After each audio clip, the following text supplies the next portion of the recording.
Հանուն Հանրապետության ժողովրդավարության պաշտպանների դաշինքը քարոզարշավի առանցքում դրել է ինքնիշխանության, ժողովրդավարության եւ արևմտյան ուղղության գաղափարները։ Քաղաքական ուժը հայտարարում է, իր հիմնական նպատակը Հայաստանի անկախության ամրապնդումն ու ժողովրդավարական ինստիտուտների պաշտպանությունն է։ Դաշինքն ընդգծում է, որ անհրաժեշտ է նվազեցնել Ռուսաստանի ազդեցությունը Հայաստանի ներքին եւ արտաքին քաղաքականության վրա, նաեւ կանխել իրենց ձևակերպմամբ նախկին համակարգի վերադարձը։ Մենք իշխանության չենք ձգտում, մենք ձգտում ենք ընդդիմափոխության։ Այսօր պետության թիվ 1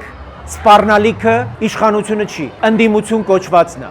որին կարելի է ամեն ինչ կոչել բացի ընդդիմությունից, որովհետև այսօր մեր պետությունը պատերազմի մեջ է ու այդ ուժերը հակառակորդի խրամատից կրակում են մեր վրա, ինչպես կրակում էին հոկտեմբեր 27-ին,